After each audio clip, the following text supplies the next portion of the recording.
Hello everyone, welcome to learning with वंदना।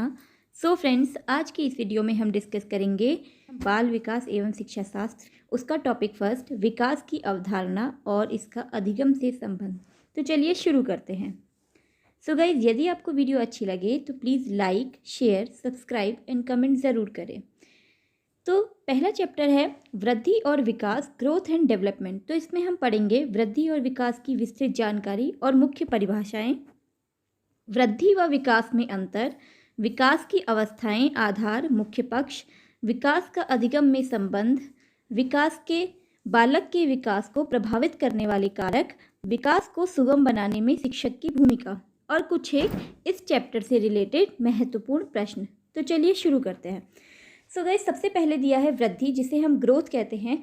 परिमाणात्मक परिवर्तन ही वृद्धि कहलाता है। परिमाणात्मक परिवर्तन कहलाता है जैसे कोई भी व्यक्ति है, उसकी जो क्वांटिटेटिव चेंज होते हैं, जिसको हम क्वांटिटी में ले सकते हैं, ठीक है, जिसको हम मात्रा में ले सकते हैं। परिमाणात्मक का अर्थ है मात्रात्मक, मतलब मात्रा में जो भी, जैसे ऊंचाई, भार, चौड़ाई। तो हम सभी जानते हैं ये तीनों चीज़ों को हम क्वांटिटी में ले सकते हैं। ऊंचाई भी क्वांटिटी में आती है, जिसे हम लंबाई में कहते हैं, ठीक है, कि 1 मीटर, 2 मीटर, 3 मीटर। भार भी और चौड़ाई भी, इन तीनों को हम नाप सकते हैं। या फिर हम सेकेंड पॉइंट है, सामान्यतः व्यक्ति के स्वाभाविक विकास को वृद्धि कहते हैं। हम जानते हैं जो ऊंचाई होती है, भार होता है, चौड़ाई होती है, जो ये तीनों चीज़ें होती हैं वो नेचुरली हमें दिखाई दे सकती हैं, ठीक है। हम जो ऊंचाई है, हम बच्चे की सिर्फ देख कर बता सकते हैं कि इसकी ऊंचाई बढ़ गई है, इसका भार बढ़ा हुआ है, या फिर इसकी चौड़ाई बढ़ी हुई है, ठीक है। थर्ड पॉइंट है, गर्भधारण के समय भ्रूण बनने से लेकर जन्म लेने तक जो प्रगतिशील परिवर्तन होते हैं तथा प्रौढ़ावस्था तक व्यक्ति में जो भी स्वाभाविक परिवर्तन होते हैं जिन पर शिक्षण अथवा प्रशिक्षण का प्रभाव नहीं पड़ता है, उन्हें हम वृद्धि के नाम से जानते हैं। अर्थात अगर हम जानते हैं, अगर कोई बच्चा पढ़ाई नहीं कर रहा है, ठीक है, मतलब उसको शिक्षण या प्रशिक्षण नहीं दिया जा रहा है, तब भी उसकी लंबाई बढ़ेगी। अर्थात शिक्षण और प्रशिक्षण का कभी भी लंबाई अर्थात ऊंचाई, भार या चौड़ाई किसी भी चीज़ पर प्रभाव नहीं पड़ता है। तो आई होप आप लोग समझ गए होंगे वृद्धि या ग्रोथ किसे कहते हैं। चलिए शुरू करते हैं वृद्धि की परिभाषा। वृद्धि की परिभाषा ये इम्पॉर्टेंट मैंने लिखी हुई हैं, फ्रैंक महोदय द्वारा कही गई है। वृद्धि से तात्पर्य कोशिकाओं में होने वाली वृद्धि से होता है, जैसे लंबाई और भार में वृद्धि। तो गाइस, इसको अच्छे से याद करने के लिए आपको याद करना पड़ेगा कि फ्रैंक ने जो कही है वो कोशिकाओं की बात की गई है, ठीक है। अगर कभी भी आपको डेफिनेशन में दिखे वृद्धि से तात्पर्य कोशिकाओं में होने वाली वृद्धि, अगर कोशिकाओं में जो वृद्धि हो रही है वो कहलाएगी वृद्धि, ठीक है। और मुनरो ने कही थी वृद्धि से तात्पर्य शरीर के आकार और भार में पाई जाने वाली वृद्धि से है, अर्थात बालक की शारीरिक लंबाई, चौड़ाई और भार की वृद्धि से होता है। अर्थात जो मुनरो जी ने कही थी वो कही थी, इसी को उनने क्लियर लैंग्वेज में कहा था, मतलब बहुत इजी लैंग्वेज में डिस्क्राइब कर दिया था मुनरो जी ने कि शरीर के आकार और भार में पाई जाने वाली वृद्धि, ठीक है। तो आप यहाँ से याद कर लीजिएगा, शरीर के आकार और भार में पाई जाने वाली वृद्धि से है। नेक्स्ट चलते हैं विकास, जिसे हम बोलते हैं डेवलपमेंट। विकास एक अविराम गति से चलने वाली प्रक्रिया होती है। हम जानते हैं विकास जो होता है वो गर्भधारण से लेकर हमारी मृत्यु तक चलने वाली प्रक्रिया होती है। विकास, सेकंड पॉइंट दिया है, विकास की प्रक्रिया धीमे धीमे परिपक्वता की ओर बढ़ती है, इसमें प्रगति निहित होती है, अतः निश्चित परिवर्तनशील प्रगति को भी विकास माना जाता है। अर्थात विकास की क्रिया धीरे धीरे चलती है, ठीक है, और धीरे धीरे चलेगी तो इसमें कन्फर्म है कि इसमें कुछ ना कुछ प्रगति होगी। अगर कोई भी बच्चा है, कोई कार्य कर रहा है, ठीक है, धीरे धीरे उसको उसमें निपुणता हासिल हो जाएगी। तो यही है एक तरीके से विकास, ठीक है। थर्ड पॉइंट दिया है, वास्तव में विकास संपूर्ण अभिवृद्धियों का संगठन है, इसके कारण बालक की कार्यक्षमता और कुशलता में प्रगति होती है। सो गाइस, ये वही पॉइंट है कि अगर कोई बच्चा किसी कार्य को कर रहा है, धीरे धीरे उसको उसकी कार्यक्षमता और उसकी कुशलता उस चीज़ में अच्छी हो जाएगी। अगर जैसे कोई बच्चा को हम बचपन में लिखाना स्टार्ट करते हैं, जैसे LKG या UKG में जब बच्चा होता है, जब हम उसे लिखाते हैं तो वो आड़ी तिरछी लैंग्वेज में लिखता है, ठीक है, मगर वो धीरे धीरे उसमें क्या करता है, कुशलता प्राप्त कर लेता है और उसे अच्छे से लिखना स्टार्ट कर देता है। नेक्स्ट पॉइंट दिया है, बालक का विकास सदा एकीकृत होता है। विकास के अनेक पक्ष होते हैं, जैसे शारीरिक, सामाजिक, मानसिक व संवेगात्मक आदि, तथा प्रत्येक पक्षों से अलग अलग अंगों एवं शक्तियों का विकास होता है। इसका अर्थ है, ये बहुत इंपॉर्टेंट लाइन है, यहाँ पे ध्यान दीजिएगा, बालक का विकास सदा एकीकृत होता है। ठीक है, इसको याद रखिएगा, कई बार एग्जाम्स में आ चुका है कि बालक का विकास कैसा होता है, किस क्रम में चलता है, तो वो एकीकृत क्रम में होता है। ठीक है, तो जो विकास के अनेक पक्ष होते हैं, सामाजिक, शारीरिक, मानसिक और संवेगात्मक, ये जो चारों जितने भी पक्ष होते हैं, इनका क्या होता है, अलग अलग शक्तियों का विकास होता है इनके द्वारा। नेक्स्ट चलते हैं इनकी परिभाषा पर। तो इनकी परिभाषा जो मुनरो जी ने दी थी वो थी, परिवर्तन श्रृंखला की वह अवस्था है जिसमें बालक भ्रूणावस्था से लेकर प्रौढ़ावस्था तक गुजरता है, उसे विकास कहते हैं। तो मैंने अभी आपको बताया था, जो विकास होता है वो क्या होता है, भ्रूणावस्था से लेकर प्रौढ़ावस्था तक गुजरता है। ठीक है, वैसे वो विकास क्या होता है, हमारे मरने तक चलता है। ठीक है, जब तक हम मरते नहीं है तब तक हमारा विकास होता रहता है किसी न किसी रूप में। तो जो मुनरो जी ने कही थी वो कही थी भ्रूणावस्था से लेकर प्रौढ़ावस्था तक, तो इसको याद रखना है हमने। मुनरो जी ने कही थी भ्रूणावस्था से लेकर प्रौढ़ावस्था तक हमारा विकास होता है। अब सेकंड देख लेते हैं टाइलर के अनुसार। टाइलर ने कहा था विकास एक दिशा की ओर चलने वाला मार्ग है। तो याद रखना, टाइलर ने कही थी एक दिशा की ओर चलने वाला मार्ग है। आई होप आप लोग समझ गए होंगे। अब जान लेते हैं वृद्धि और विकास में क्या अंतर होता है, ये कई बार एग्जाम्स में आ चुका है। तो देख लीजिए, वृद्धि का स्वरूप बाह्य होता है। हम सभी जानते हैं वृद्धि को हम बाह्य रूप से देखकर पहचान जाते हैं कि उसकी लंबाई, चौड़ाई या ऊंचाई बढ़ी हुई है, परंतु जो विकास होता है उसका स्वरूप आंतरिक होता है। हम उसे बाह्य रूप से देखकर नहीं बता सकते हैं कि बच्चे का विकास हो चुका है, ठीक है, या विकास नहीं हुआ है।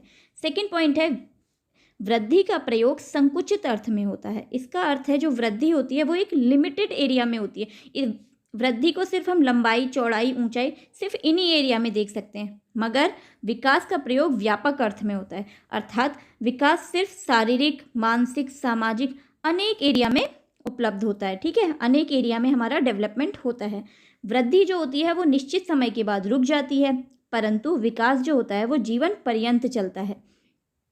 जैसे हम जानते हैं वृद्धि जो होती है, एक एज के बाद बोलते हैं ना कि एक एज के बाद हमारी हाइट नहीं बढ़ेगी। ठीक है, तो वही हो गई ग्रोथ, वही हो गई वृद्धि। नेक्स्ट पॉइंट है, वृद्धि की कोई निश्चित दिशा, लक्ष्य व क्रम नहीं होता है। तो हम सभी जानते हैं वृद्धि जो होती है वो कभी रुक जाती है, उसके बाद फिर अचानक से बढ़ने लगती है। तो हम जानते हैं उसकी कोई ना तो दिशा है कि कब कहाँ से बढ़ेंगे, ना ही कोई लक्ष्य और ना ही कोई क्रम होता है। परंतु अगर विकास की बात की जाए, विकास की एक निश्चित दिशा, लक्ष्य व क्रम होता है, वो एक पैटर्न वाइज चलता है। नेक्स्ट पॉइंट है, यह जो वृद्धि की बात की जाए, वृद्धि एक परिमाणक संबंधी परिवर्तनों के लिए प्रयुक्त होता है। अर्थात जैसे कोई बच्चा है, उसकी लंबाई पहले 4 फुट 3 इंच थी। ठीक है, अगर उसके बाद उसकी हाइट हो गई 5 फुट, तो हम जानते हैं जो उसके बीच में 4 फुट 3 इंच और 5 फुट के बीच में जो अंतर आया है, उस चीज़ के लिए हम प्रयुक्त करते हैं ग्रोथ का, कि इतनी ग्रोथ हो गई है। मगर विकास की बात की जाए तो विकास का शब्द कार्यकुशलता व कार्यक्षमता जैसे परिवर्तनों के लिए प्रयुक्त होता है। जैसे कोई बच्चा पहले आड़ा तिरछा लगता है, ठीक है, लेकिन उसके बाद उसमें उसकी हैंड राइटिंग में सुधार आ गया, तो हम बोल सकते हैं कि उसकी कार्यकुशलता व कार्यक्षमता के लिए प्रयुक्त होगा। नेक्स्ट पॉइंट है, वृद्धि को मापा जा सकता है। हम जानते हैं वृद्धि हो गई जिसमें लंबाई, चौड़ाई, ऊंचाई हो गई, तीनों को हम क्या कर सकते हैं, माप सकते हैं। ठीक है, जैसे वृद्धि को हम लंबाई को हम नाप सकते हैं किसमें, इंच टेप या मीटर, सेंटीमीटर में नाप सकते हैं। ठीक है, लेकिन अगर विकास की बात की जाए तो विकास को प्रत्यक्ष रूप से मापना कठिन है। तो हम ये नहीं कह सकते, जैसे अगर किसी बच्चे का विकास हो रहा है तो बच्चे ने विकास मतलब बच्चे ने लिखना स्टार्ट किया आड़े तिरछे से, ठीक है, उसके बाद बच्चे की हैंड राइटिंग अच्छी होगी, तो हम नहीं कह सकते कि बच्चे का विकास इतने से इतना हो गया, हम उसको प्रत्यक्ष रूप से नहीं माप सकते हैं। नेक्स्ट पॉइंट है, वृद्धि के साथ साथ सदैव विकास का होना संभव नहीं है। इस पॉइंट में है, अगर किसी बच्चे की वृद्धि हो रही है तो ज़रूरी नहीं है उस समय उस बच्चे का विकास भी हो। और विकास की बात की जाए तो विकास वृद्धि के बिना संभव हो सकती है। नेक्स्ट पे चलते हैं, विकास के अभिलक्षण या गुण, कैरेक्टरिस्टिक्स ऑफ डेवलपमेंट। हम जानते हैं विकास जो होती है निरंतर होने वाली क्रिया है, मतलब निरंतर होने वाली एक सकारात्मक प्रक्रिया है। तो आप इसे यहाँ पे सकारात्मक कर लीजिएगा, यहाँ पे आकरण नहीं लगा है। तो मतलब विकास जो होता है वो हमारे गर्भाधारण से लेकर हमारे जब तक हम मरते नहीं हैं तब तक वो होता रहता है। ठीक है, और नेक्स्ट पॉइंट दिया है, विकास मनुष्य के जीवन भर चलने वाली प्रक्रिया है जो मनुष्य के जन्म से लेकर मृत्यु तक निरंतर बनी रहती है। ठीक है, हम जानते हैं, ये बात हम डिस्कस कर चुके हैं कि विकास जो है हमेशा चलता रहता है। अगर बात की जाए, विकास एक बहुआयामी प्रक्रिया है, अर्थात कुछ क्षेत्र में विकास की प्रक्रिया तेज गति से होती है, वहीं दूसरी ओर कुछ क्षेत्रों में विकास बहुत धीमी गति से भी होता है। हम जानते हैं विकास एक बहुआयामी प्रक्रिया है, मतलब इसमें बहुत सारे आयाम होते हैं। कुछ क्षेत्रों में विकास की प्रक्रिया तेज गति से होती है। इसको हम ऐसे समझते हैं, जैसे कोई बच्चा कोई गरीब एरिया में रह रहा है। ठीक है, गरीब एरिया में नहीं रह रहा है, जैसे कोई बच्चा एक अच्छे समाज में रह रहा है, उसको वहाँ पे सामाजिक रूप से कई सारी चीज़ें बता रही हैं, तो उसका सामाजिक विकास बहुत अच्छे से हो जाएगा। ठीक है, लेकिन कोई बच्चा ऐसे समाज में रह रहा है जहाँ पे उसको सिर्फ निंदनीय बातें सुनने को आ रही हैं, तो उसका सामाजिक विकास जो है वो बहुत अच्छे से नहीं हो सकता। ठीक है, तो ज़रूरी नहीं है उस बच्चे का हो सकता है विकास वहाँ सामाजिक रूप से नहीं हो सके, तो हो सकता है उसका शारीरिक विकास अच्छे से हो रहा हो। ठीक है, तो कुछ क्षेत्रों में बहुत तेज गति से होता है और कुछ क्षेत्रों में बहुत धीमी गति से भी होता है। नेक्स्ट पॉइंट है, किसी भी देश, समाज, मनुष्य या संस्थान का विकास एक क्रम में होता है और विकास हमेशा सरलता से जटिलता और सामान्यता से विशिष्टता की ओर बढ़ता है। जो कोई भी संस्थान है, मतलब जैसे अगर हम इंडिया में रह रहे हैं, ठीक है, अगर कोई बच्चा किसी और देश में भी रह रहा है, ठीक है, तो जो विकास है वो एक ही क्रम में होगा। ठीक है, विकास ऐसा नहीं है विकास किसी भी दिशा से कहीं से भी हो जाए, विकास एक ही क्रम में होता है, वो कहीं भी रहे चाहे बच्चा। और ध्यान रखिएगा, विकास जो होता है वो सरलता से जटिलता और सामान्यता से विशिष्टता की ओर होता है। ये क्वेश्चन कई बार एग्जाम से पूछा गया है कि विकास की जो दिशा होती है वो कैसी होती है, वो सरलता से जटिलता और सामान्यता से विशिष्टता की ओर होती है। आई होप आप लोग समझ गए होंगे। चलते हैं विकास की मुख्य अवस्थाएं। विकास की मुख्य अवस्थाएं हैं गर्भावस्था, मतलब गर्भाधान से लेकर जन्म तक। नेक्स्ट है शैशवावस्था, ठीक है, 1 साल से लेकर 5 साल तक। बाल्यावस्था होती है 5 साल से 12 साल तक, और किशोरावस्था होती है 12 साल से 18 वर्ष तक। विकास के 2 आधार होते हैं, वंशानुक्रम और वातावरण। तो हम जानते हैं जो वंशानुक्रम होता है वो क्या होता है, बच्चे को कई सारे गुण जो होते हैं अपने माता पिता से मिलते हैं। ठीक है, तो बच्चे को कई सारे गुण अपने माता पिता से मिलते हैं, तो वो तक हो सकता है कि बुद्धि स्तर हो गया बच्चे का, या फिर बच्चे की फिजिकल एस्पेक्ट हो गया, मतलब उसकी शारीरिक जो बनावट है वो जो होती है वो अपने माता पिता द्वारा मिलती हैं। और वातावरण की बात की जाए तो बच्चों का कई सारे विकास उसके समाज में रहकर भी, उसका एनवायरनमेंट के द्वारा भी बच्चे का विकास संभव है। ठीक है, विकास के विभिन्न अवस्था में व्यक्ति के विकास के निम्नलिखित पक्ष माने जाते हैं: शारीरिक विकास, मानसिक विकास, सामाजिक विकास, संवेगात्मक विकास, नैतिक व चारित्रिक विकास। तो सबसे पहले हम डिस्कस करते हैं शारीरिक विकास। शारीरिक विकास है शारीरिक विकास से आशय बालक के बाहरी ढांचे में परिवर्तन, जैसे ऊंचाई, शारीरिक अनुपात, भार आदि में होने वाला परिवर्तन, और आंतरिक अंगों में होने वाले परिवर्तन, जैसे स्नायु संस्थान, श्वसन संस्थान आदि के परिवर्तन होते हैं। मतलब बच्चा जब छोटा होता है, ठीक है, अगर आप बात करें शारीरिक विकास के अंतर्गत आ जाती हैं, जैसे ऊंचाई हो गई, ठीक है, बच्चे की ऊंचाई लंबाई बढ़ रही है, ठीक है, उसका शारीरिक अनुपात बढ़ रहा है, हो सकता है बच्चा थोड़ा मोटा हो रहा है या पतला हो रहा है, ठीक है, उसके भार में परिवर्तन हो रहा है, या फिर उसके आंतरिक अंग जिसे हम देख नहीं सकते हैं, स्नायु संस्थान, श्वसन संस्थान आदि में परिवर्तन होता है। नेक्स्ट है मानसिक विकास। बालक की मानसिक योग्यता व क्षमता में होने वाले परिवर्तन अर्थात वृद्धि को मानसिक विकास कहते हैं। इसके अंतर्गत बालक की संवेदना का अर्थ है कि जैसे बच्चा जो है, बच्चे के जितने भी इमोशंस होते हैं,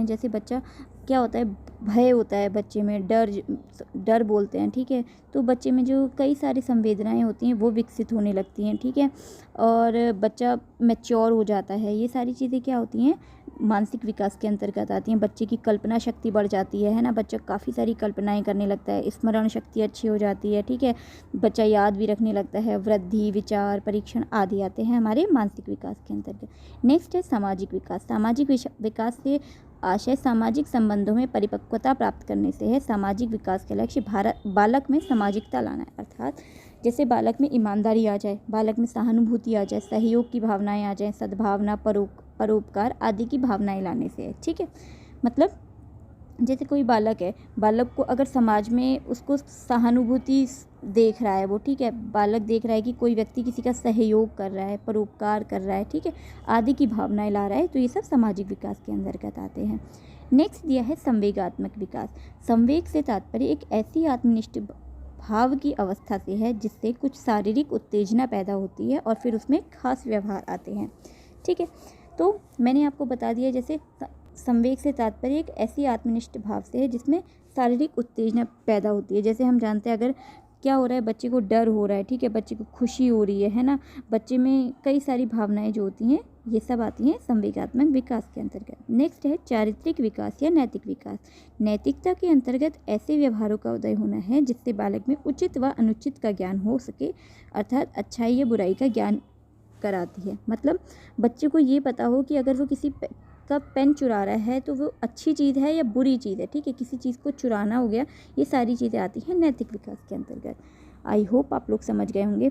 अब मेन खास इम्पॉर्टेंट जो टॉपिक है वो है विकास का अधिगम में संबंध। अधिगम का विकास से सीधा संबंध है। जन्म से ही मनुष्य सीखना प्रारंभ कर देता है। हम सभी जानते हैं लर्निंग जो होती है उसका जो होता है डेवलपमेंट से बहुत ज़्यादा क्या होता है, संबंध होता है। जन्म से ही, मतलब जब बच्चा पैदा होता है तब से ही बच्चा सीखना स्टार्ट कर देता है ना। ज़रूरी नहीं है कि वो बच्चा स्कूल जाए तभी सीख रहा है, बच्चा घर से भी सीखना स्टार्ट कर देता है। जो कई सारी छोटी छोटी चीज़ें होती है ना, वो स्टार्ट कर देता है, जैसे बोलना हो गया, ठीक है, सुनना हो गया, समझना हो गया, ये सारी चीज़ें वो घर से ही स्टार्ट कर देता है और जीवन पर्यंत सीखता ही रहता है। जैसे जैसे आयु बढ़ती है मनुष्य अपने अनुभवों के साथ व्यवहार में भी परिवर्तन और परिमार्जन करता है, ठीक है, मतलब अपने अनुभव और अपने व्यवहारों में कुछ परिवर्तन कर लेता है और ग्रहण कर लेता है कई सारे अपने अनुभवों को। वस्तुतः यही अधिगम है, इसे ही सीखना कहते हैं। मनुष्य अपने विकास की प्रत्येक अवस्था में कुछ ना कुछ अवश्य सीखता है, लेकिन प्रत्येक अवस्था में सीखने की गति एक समान नहीं होती। कि मतलब अगर कोई बच्चा 2 साल में कोई चीज़ सीख रहा है तो हम ये नहीं कह सकते कि बच्चा 4 साल में उसी गति से सीखेगा। बच्चा हो सकता है बहुत फटाफट सीख सके, जल्दी सीख सके। जैसे शैशवावस्था में बालक माता के स्तन से दूध पीना सीखता है। मतलब जब बच्चा छोटा होता है तो हम जानते हैं बच्चा क्या करता है, माता के स्तन से दूध पीना सीखता है। उसके बाद बच्चा बोतल द्वारा दूध पीने लगता है, ठीक है। उसके बाद क्या होता है, बच्चा बोतल द्वारा दूध पिलाए जाने पर निप्पल मुंह में कैसे लिया जाता है वो सीखता है। उसके बाद वो थोड़ा बड़ा हो जाता है। जैसे जैसे बड़ा होता है उसके बाद वो ज़रूरतों और अनुभवों से अपने सीखता रहता है, ठीक है। कई चीज़ें वो देख के सीखने लगता है और कई चीज़ें वो ज़रूरतों और अपने अनुभवों से सीखता है। अगर बात की जाए बालक के विकास को कौन कौन से कारक प्रभावित करते हैं, तो नंबर फर्स्ट है वंशानुक्रम, ठीक है। हमारे जो वंशानुक्रम है, जो हमारी पीढ़ियों दर पीढ़ी कई सारे कारक होते हैं जो प्रभावित कर रहे होते हैं बालक के विकास को, ये सब आते हैं वंशानुक्रम में, ठीक है। जो हमारी पीढ़ी दर पीढ़ी कई सारे कारक होते हैं जो प्रभावित करते हैं। नेक्स्ट है बुद्धि, ठीक है। बुद्धि जो होती है, बुद्धि भी जो होती है बालक के विकास को काफ़ी ज़्यादा प्रभावित करती है। नेक्स्ट ये है पौष्टिक आहार। अगर किसी बच्चे को पौष्टिक आहार नहीं मिलेगा तो वो भी उस बालक के विकास को काफ़ी ज़्यादा प्रभावित करेंगे। फोर्थ पॉइंट ये है स्वास्थ्य। अगर किसी बच्चे का स्वास्थ्य जो है वो बहुत अच्छा नहीं है, ठीक है, या फिर कोई भी उसको दिक्कत हो रही है तो वो भी विकास को प्रभावित करेंगे। लिंग भी, खेल और व्यायाम, भयंकर चोट व रोग, और लास्ट पॉइंट है आर्थिक स्थिति क्या करेंगे, बालक के विकास को प्रभावित करेंगे। नेक्स्ट चलते हैं कि बच्चों के विकास को सुगम बनाने में शिक्षक की भूमिका क्या होती है। ये क्वेश्चन काफ़ी बार आ रखा है प्रीवियस ईयर में, तो आप इसे ध्यान से देखिएगा। जो टीचर्स होता है, टीचर्स एक ज्ञान प्रदाता के रूप में होता है बच्चों के लिए, ठीक है। सेकंड दिया है कक्षा का वातावरण। पहला दिया है ज्ञान प्रदाता के रूप में, सेकंड पॉइंट दिया है वह कक्षा का वातावरण, थर्ड दिया है अच्छा प्रेरणा स्रोत, फोर्थ दिया है अच्छा परामर्शदाता, नेक्स्ट दिया है अच्छा योजनाकर्ता, और नेक्स्ट लोकतांत्रिक नेता, और लास्ट दिया है प्रबंधक। ज्ञान प्रदाता के रूप में मतलब बच्चा, जो टीचर जो होता है वो बच्चे को क्या करता है, ज्ञान देने का कार्य करता है, ठीक है। वो उसको ज्ञान देता है, भले वो सब्जेक्ट नॉलेज दे रहा है, ठीक है, कई सारी जितनी भी नॉलेज दे रहा है। नेक्स्ट है कक्षा का वातावरण। जो टीचर होता है वो कक्षा के वातावरण को भी ध्यान में रखता है कि मतलब जो बच्चा है, बच्चे के लिए वातावरण भी कैसा होना चाहिए, उसके अनुकूल होना चाहिए उसके पढ़ने के। थर्ड दिया अच्छा प्रेरणा स्रोतक। टीचर को क्या होना चाहिए, अच्छा प्रेरणा स्रोतक होना चाहिए जिससे बच्चे का विकास अच्छे से हो सके, ठीक है। हमें बच्चे को मतलब बहुत प्रेरणा देते रहना चाहिए, बच्चे को होपलेस नहीं करना चाहिए, हमें उसको होप देते रहना चाहिए। फोर्थ दिया है अच्छा परामर्शदाता। मतलब अगर किसी बच्चे को किसी चीज़ में परेशानी हो रही है तो उसको हमें परामर्श भी देते रहना चाहिए, ठीक है, जिससे बच्चे का विकास सुगम हो सके।